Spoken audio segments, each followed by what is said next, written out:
कैसे हैं आप? एक बार फिर आपका स्वागत है हमारे YouTube चैनल इन्फिनिटी मैथमेटिक्स में। आज हम पढ़ने वाले हैं बेटा कक्षा 9वीं अध्याय 5, जिसका नाम है यूक्लिड की ज्यामिति का परिचय। आज इस अध्याय के बारे में हम समझेंगे बेटा कि यूक्लिड की ज्यामिति का परिचय मतलब ज्यामिति क्या होती है, तो उससे जो संबंधित प्रस्तावना है ज्यामिति से संबंधित, वो सारे मुख्य बिंदुओं पर आज हम बात करेंगे कि वास्तव में ज्यामिति है क्या, ज्यामिति का क्या अर्थ है और ज्यामिति किन किन मुख्य बिंदुओं से मिलकर बनी हुई है। उन सारी बातों के बारे में आज हम बात करेंगे। इसके बाद स्टार्ट करते हैं बेटा आज की क्लास। चलिए तो स्टार्ट करते हैं यूक्लिड की ज्यामिति का परिचय। अब समझ लीजिए जरा, यूक्लिड की ज्यामिति के परिचय में पहला जो हमारा शब्द इसमें ज्यामिति, जरा इसको समझना बहुत ही इंपॉर्टेंट है।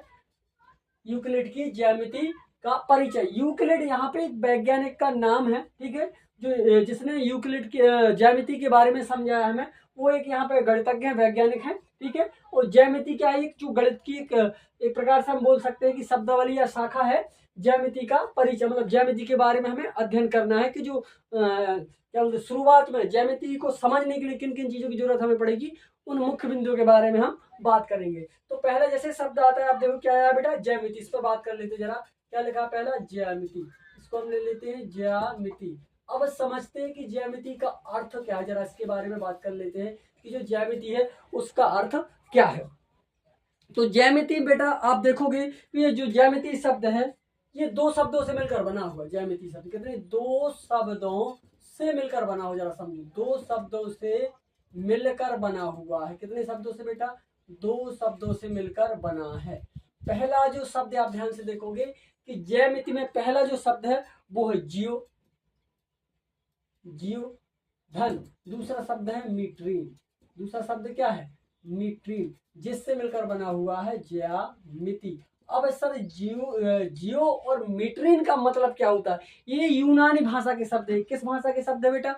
यूनानी भाषा के शब्द है। जो जियो और मीट्रिन है ये शब्द आप लिख सकते हैं। यह शब्द मतलब कौन कौन? जियो और मीट्रिन। यह शब्द यूनानी भाषा के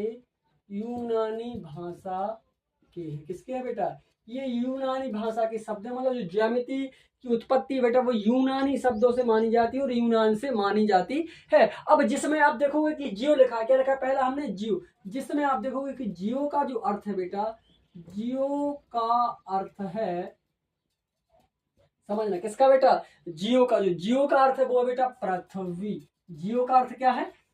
पृथ्वी। इन ज्यामिति शब्द में दो शब्दों से मिलकर बना है, जियो धन मीट्रिन से, जिसमें जियो का मतलब है बेटा पृथ्वी। क्या मतलब है? पृथ्वी। और दूसरा जो हमारा शब्द है वो क्या दिया बेटा? मीट्रिन। तो आप यहाँ लिखोगे मीट्रिन। मीट्रिन का अर्थ, तो समझ लीजिए जियो का अर्थ हो गया बेटा पृथ्वी और मीट्रिन का अर्थ है मापना। मीट्रिन का अर्थ क्या है?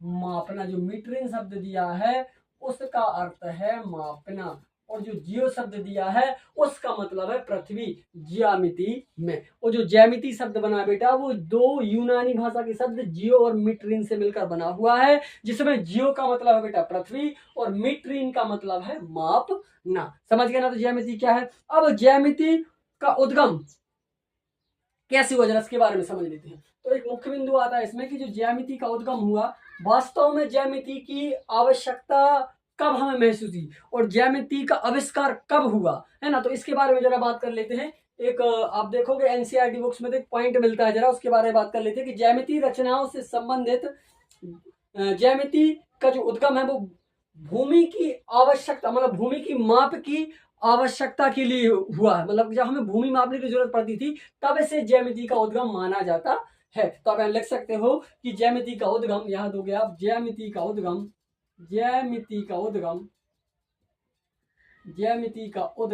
कहां से हुआ, जरा समझ लीजिए। तो ज्यामिति का उद्गम हुआ था बेटा भूमि मापने की आवश्यकता के कारण हुआ था। किसके कारण? भूमि मापने की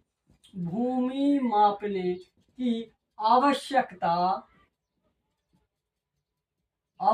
के कारण ज्यामिति का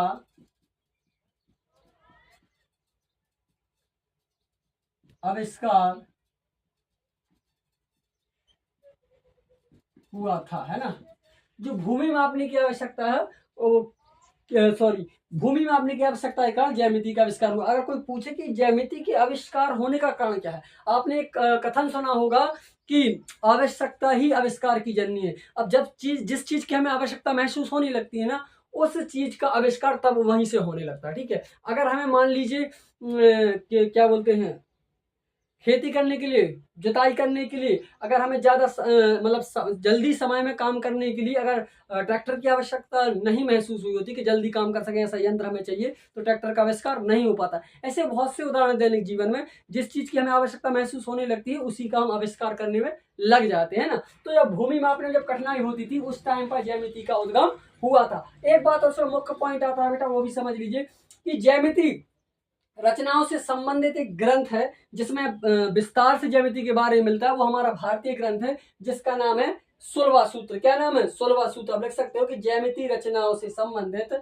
यहां मैं पॉइंट लिख रहा हूं, ज्यामिति रचनाओं से संबंधित, ज्यामिति रचनाओं से संबंधित संबंधित ग्रंथ है सुलभा सूत्र। क्या नाम है बेटा? सुलभा सूत्र।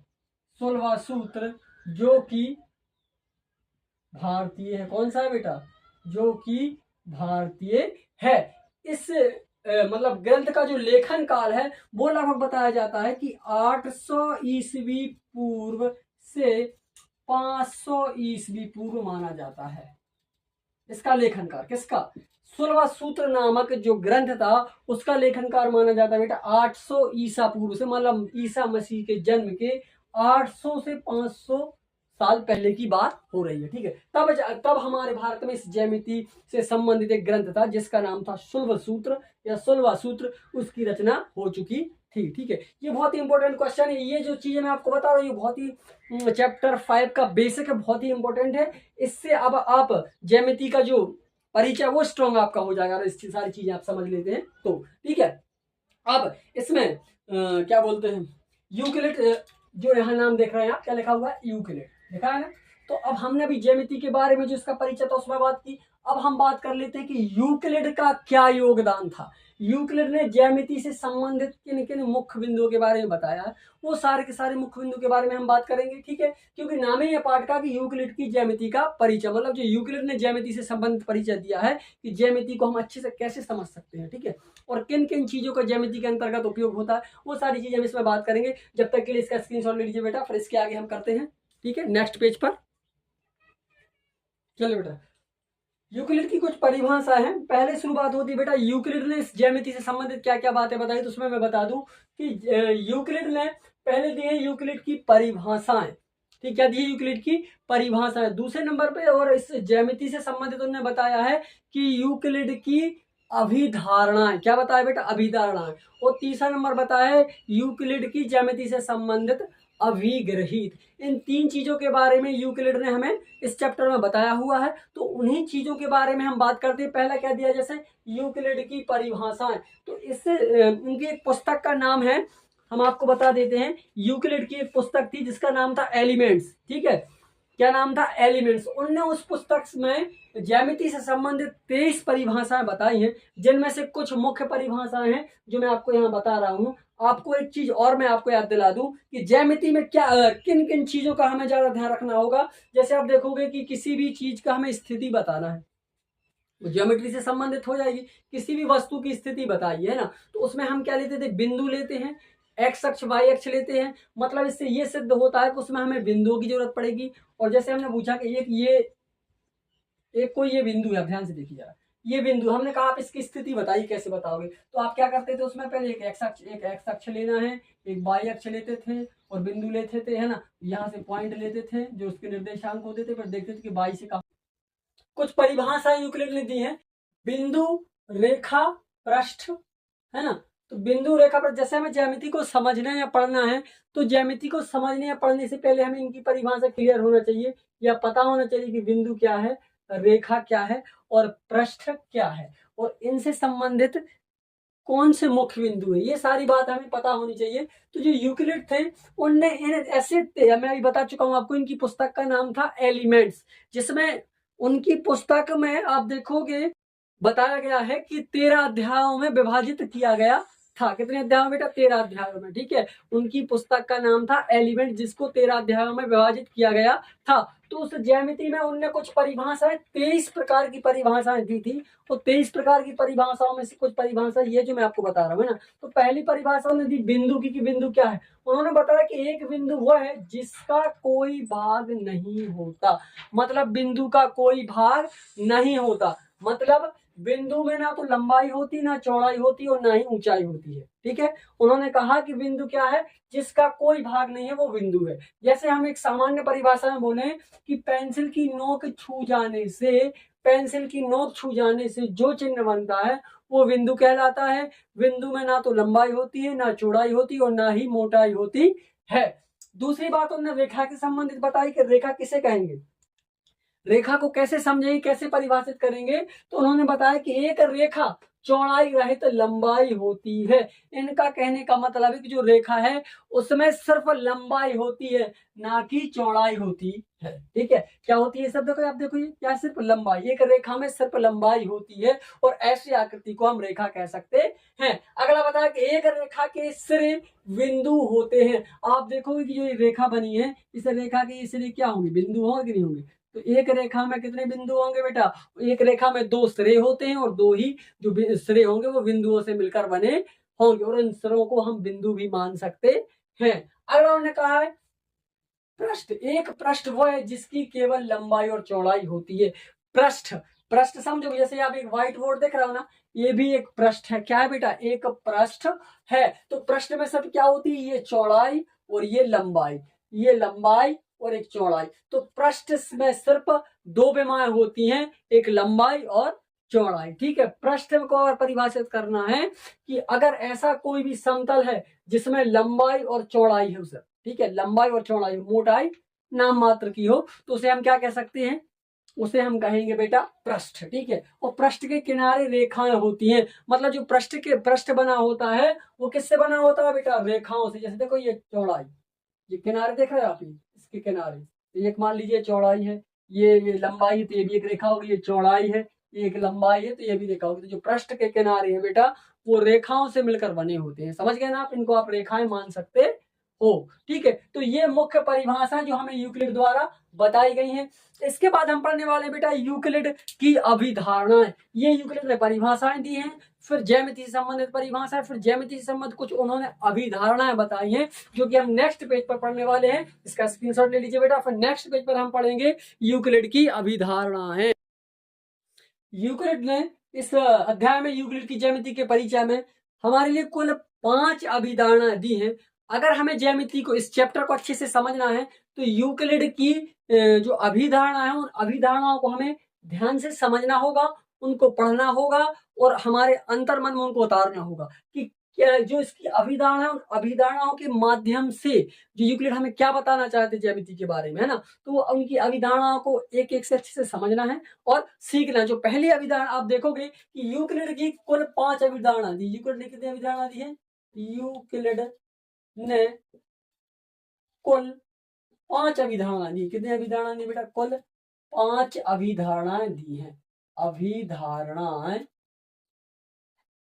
दी हैं, जिसमें से आप देखोगे कि पहली अभिधारणा, जो पहली अभिधारणा उसके बारे में समझ लेते हैं। तो यूक्लिड की जो पहली अभिधारणा थी बेटा, वो पहली अभिधारणा में बोल रहे थे कि एक बिंदु, ध्यान से समझ, हमने बताया कि एक बिंदु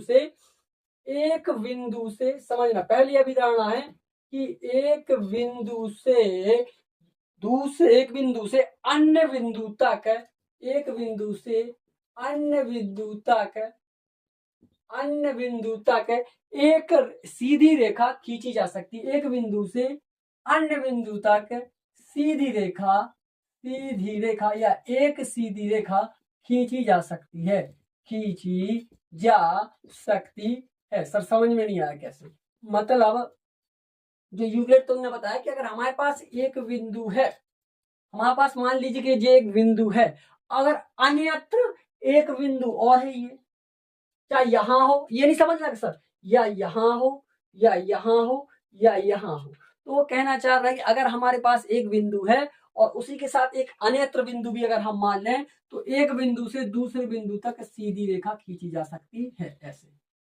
एक सीधी रेखा खींची जा सकती है। तो जो यूक्लिड ने समझाया कि अगर हमारे पास एक बिंदु है और एक हम अन्य बिंदु मान लें, या एक बिंदु से एक अन्य बिंदु तक सीधी रेखा खींची जा सकती है, क्या वो बिंदु कहीं भी हो, चाहे कि यहाँ, चलो मान लो कि यहाँ पे ये भी सीधी खींचेगी ना बेटा, देखो एक यहाँ है एक यहाँ है, वो भी रेखा सीधी ही खींचेगी।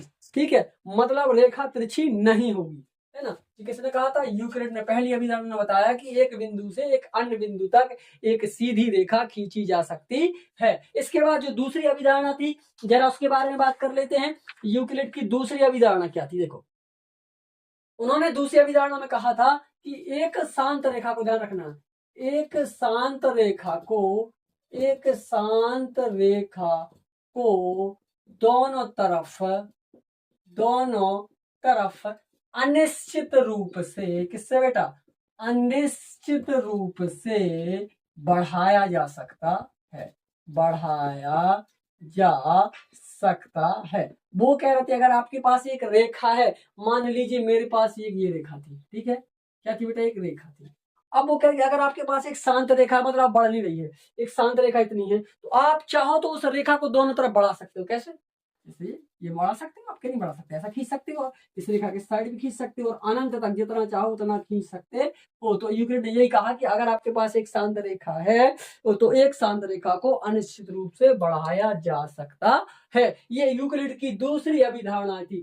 तीसरी अभिधारणा के बारे में बात कर लीजिए। तीसरी अभिधारणा थी, उन्होंने कहा कि किसी बिंदु को केंद्र मानकर और किसी त्रिज्या से एक वृत्त खींचा जा सकता है। ये कह रहा है कि मान लीजिए किसी, देखो, किसी केंद्र, किसी बिंदु को ऐसा लिख लो, किसी बिंदु को केंद्र मानकर, किसी बिंदु को केंद्र मानकर किसी त्रिज्या का, कोई भी त्रिज्या ले लो आप, जो भी माप की लेना हो, 2 centimetre, 3 centimetre, 5 centimetre, 10 centimetre, 1 metre, 2 metre, 5 metre, जो चाहो आप ले सकते हो। तो किसी को केंद्र मानकर किसी त्रिज्या का, किसी त्रिज्या का वृत्त खींचा जा सकता है, वृत्त खींचा जा सकता है। सर मुझे समझ में नहीं आया। जैसे मान लो मैंने ये लिया, देखो सभी लोग समझेंगे, जैसे ये मैंने ये बिंदु लिया, ठीक है, और मैंने माना कि मुझे इतनी त्रिज्या लेनी, कुछ भी लिया, और आप चाहो तो ये कोई भी केंद्र मानकर त्रिज्या लेकर आप एक वृत्त बना सकते हैं। बन गया कि नहीं बन गया?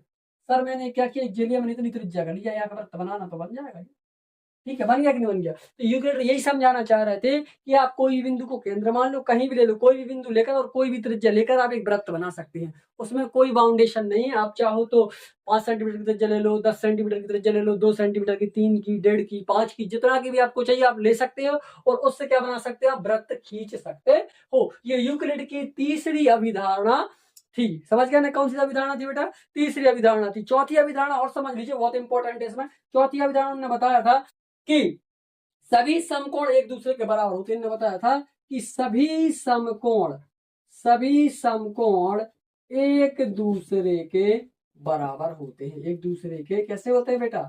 बराबर होते हैं। ठीक है सर, ये क्या हमें समझ में नहीं आ रहा कि सभी समकोण एक दूसरे के बराबर होते हैं? पहले तो आपको पता होगा बेटा कि जो समकोण होता है, समकोण की एग्जैक्ट माप क्या होती है? 90 डिग्री होती है। जो समकोण होता है बेटा, समकोण ऐसे बनता है, और ये मतलब 90 डिग्री, और जिस भी एंगल की मेजरमेंट या जिस भी कोण की माप 90 डिग्री होती है, फिक्स 90 डिग्री होती है, उसे हम कहते हैं समकोण। क्या कहते हैं? समकोण। आप कहीं भी किसी भी एंगल पे बना लो आप समकोण। जैसे देखो यहाँ मैंने बनाया, जैसे मैंने ये बनाया, देखो ये मेरा चतुर्भुज था, जिसको मैं रेक्टेंगल बोल सकता हूँ, आयत है। तो देखो यहाँ ये समकोण बन रहा है, एक ये समकोण बन रहा है, एक ये समकोण बन रहा है, एक ये समकोण बन रहा है। तो समकोण का मान क्या होता है? 90 होता है। तो जब सब 90 है तो सीधी सी बात है कि चारों के चारों बराबर होंगे कि नहीं होंगे, है ना। तो उन्होंने यही कहा था कि सभी समकोण एक दूसरे के बराबर हो, चाहे 4 समकोण हो, चाहे 10, 20, कितने भी समकोण हो, क्योंकि सभी समकोण, प्रत्येक समकोण की वैल्यू 90 डिग्री होती है। मतलब सभी समकोण की माप 90 डिग्री होती है। इसलिए आप कहीं भी बनाओ, कैसे ही बनाओ, 90 डिग्री का कोण जो बनेगा आपका, वो आपका समकोण होगा, और वो सारे एक दूसरे के बराबर होंगे। ठीक है, ये हो गया चौथा नंबर। अब 5वें नंबर की अभिधारणा, जरा इसका स्क्रीनशॉट ले लीजिए, मैं फिर 5वें नंबर की अभिधारणा आपको बता रहा हूं। ठीक है, चलिए 4 नंबर की अभिधारणा होगी, 5वें नंबर की मैं थोड़ा सा ही समझा दूं आपको। ठीक है, स्क्रीनशॉट ले लीजिए आप, फिर मैं क्लीन करके समझा दूं आपको। ले लिया स्क्रीनशॉट? 5वीं अभिधारणा में समझा देता हूं आपको। ठीक है, चलिए 5वीं अभिधारणा थी जो उन्होंने बताया चलिए 5वीं धारणा के बारे में बात कर लेते हैं। इसको मैं क्लीन कर दे रहा हूँ, ठीक है, ऊपर से कर दूं, यहाँ कर देता हूँ। चलिए ये 5वीं अभिधारणा के बारे में बात कर लेते हैं जरा। 5वीं अभिधारणा उन्होंने बताया कि अगर, ध्यान से समझना, यूक्लिड की जो 5वीं अभिधारणा थी उन्होंने बताया कि आपके पास अगर दो रेखाएं हैं, ये दो रेखाएं हैं आपके पास, क्या है बेटा, दो रेखाएं हैं, और अगर इन दो रेखाओं को कोई तीसरी रेखा काटती है, यदि इन दो रेखाओं को कोई तीसरी रेखा ऐसे आके काट दे, तो इनके द्वारा जो ये कोण बन रहे हैं ना बेटा, ये कोण बन रहे हैं ना, इन कोणों का योग 180, जिस तरफ वो कोण बन रहे हैं और ऐसे बन रहा है कि जहां उन रेखा को एक बिंदु पर मिलने की स्थिति बन रही हो कि कहीं जाकर वो रेखाएं आपस में, जैसे हम इनको और खींच दें, हम ऐसा ये खींच दें, उसको और खींच दें ऐसा, देखो यहाँ कहीं ना कहीं जाके यहाँ से मिल जाएंगी, तो जिस ओर ये रेखाएं मिलेंगी उस ओर के कोणों का योग 180 डिग्री से हमेशा क्या होगा, 180 डिग्री से कम होगा। क्या होगा बेटा, लेस देन होगा, 180 डिग्री से कैसा होगा, कम होगा। ये यूक्लिड की 5वीं अभिधारणा थी, और इसमें लिखा हुआ, मैं आपको पढ़ के सुना रहा हूं एक बार, कि यदि एक सीधी रेखा दो सीधी रेखाओं पर गिरकर अपने एक ही ओर दो अंतःकोण बनाती है, देखो ये एक ही ओर दो अंतःकोण बनाती है, तो दोनों कोणों का योग मिलकर, इन दोनों कोणों का योग मिलकर समकोणों से कम हो, तो वे दोनों सीधी रेखाएं अनिश्चित रूप से बढ़ाए जाने पर उसी ओर मिलती है जिस ओर योग दोनों समकोणों से कम है। सीधी सी बात है, देखो जिस ओर ये कोण बने हैं और जब ये रेखा आगे और बढ़ाओगे तो किसी उसी बिंदु पर मिलेंगी जिस ओर दोनों का योग समकोणों से कम हो, और सीधी सी बात है ये समकोणों से कैसा होगा, कम होगा। ये 5वीं अभिधारणा थी यूक्लिड की, ठीक है बेटा। इसी के साथ जो यूक्लिड चैप्टर का जो हमारा परिचय था, अध्याय 5 यूक्लिड की ज्यामिति का परिचय था, प्रस्तावना था, वो पूरा का पूरा हमने आपको समझा दिया बेटा इसी वीडियो में, है ना। और आशा करता हूं कि पूरा का पूरा बेसिक आपको अच्छे से समझ में आया होगा। मैंने पूरी कोशिश की इसको बारीकी से समझने के लिए और आपको समझाने के लिए, ठीक है। अच्छे से मैंने आपको समझाया और आशा करता हूँ आपको समझ में आया होगा। और नहीं भी आया बेटा तो वीडियो को रिवर्स करके आप और देख सकते हो और समझ सकते हो बेटा, ठीक है। अगर वीडियो आपको अच्छा लगे तो लाइक शेयर कमेंट जरूर करें, और अगर आप हमारे चैनल पर नए हैं बेटा तो हमारे चैनल को सब्सक्राइब जरूर करें। मैं पूरी कोशिश करूंगा आपको अच्छे से अच्छा और प्रभावकारी शिक्षा से संबंधित कंटेंट्स लाने की कोशिश करूंगा, ठीक है बेटा। मिलते हैं नेक्स्ट वीडियो में, तब तक के लिए धन्यवाद।